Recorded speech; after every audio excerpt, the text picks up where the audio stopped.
So I'm recording in a classroom with students, and I'm trying to check out the noise canceling. I want to see if it works or not. So um, this is the end of course review for Math 2B, and as I said in class, anything that you invest in this document, I'm going to allow you to use on your final. The final's got around 50 questions, and it'll cover most of the topics from the school year. This diamond problem is a tool that you've been using since probably 7th or 8th grade. And the solution to a diamond problem involves typically finding two numbers that have a product equal to the top number and they have a sum equal to the bottom number.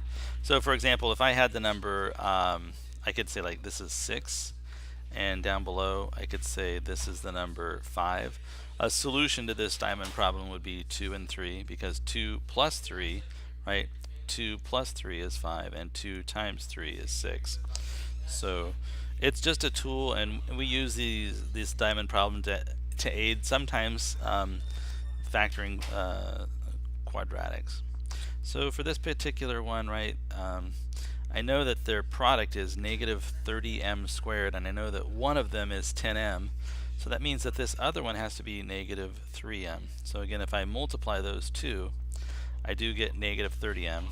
And when I add those two, I get a sum of 7m. So this would be a legitimate solution to a diamond problem.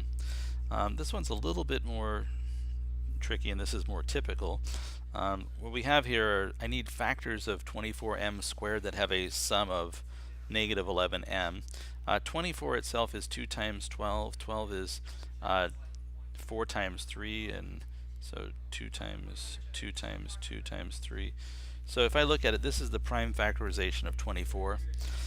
24 is 2 times 2 is 4, times 2 is 8, times 3 is 24. And I always write the one factor down just in case. If you look at this, I have a sum that's negative, and I have a product that's positive. The only way that's possible is if both of these are negative themselves, because a negative times a negative would be a positive sum, and a negative minus more negatives would be a negative sum. So I've got I know that these both have to be negative. And as I'm looking at them, I know this is the number 8, and that's the number 3. And yeah, if I have 8m and I have negative 3m, when I combine negative 8m and 3m, I definitely get negative 11m. And negative 8m times 3m is 24m squared. I guess I'm going to record these just as one video for a page. So let's go on and look at the next one. It says, what are the names of the following polygons? So this first one, it is a triangle, right? But it's also a right-angled triangle. And because the legs are different lengths, I think that's pretty much all I could say about this. Is this is a right triangle. This next one, I have two sides that are congruent to each other, and only two sides. I don't have information about this side. So I would probably have to say that this polygon is an isosceles triangle. And that's probably it. I don't have any information about any of the angles, so I don't know if it's obtuse, acute, but I definitely know that it's an isosceles triangle. This next one is a triangle with three congruent sides. I would call this an equilateral triangle.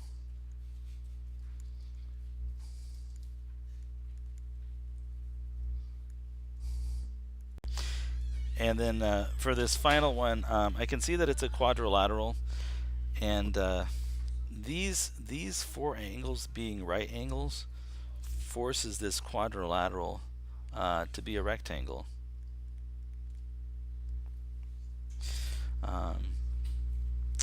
And as a result, well, that's probably the most special name. It is also a parallelogram, but probably rectangle is the best name.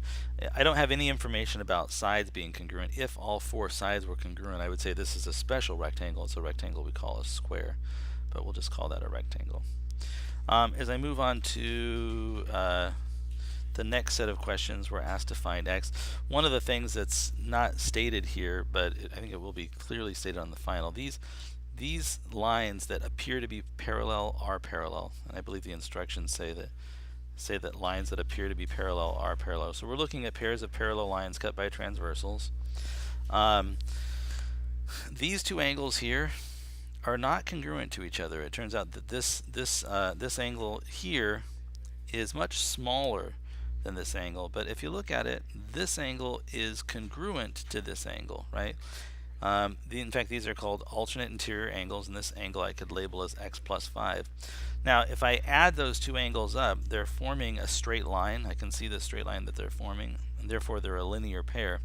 So I could, for example, say that 2x plus 10 plus this other angle, x plus 5, has to equal 180 of the degrees. So, and then this is pretty straightforward to solve, right? 3x plus 15 would be 180. And if I subtract 15 from both sides, 3x would be 170, 165. And I didn't know it, but it turns out 165 is divisible by 3. So I would divide each side by 3. So x ends up being, I just looked at this on my calculator, oh, it ends up being 55. So this is 55.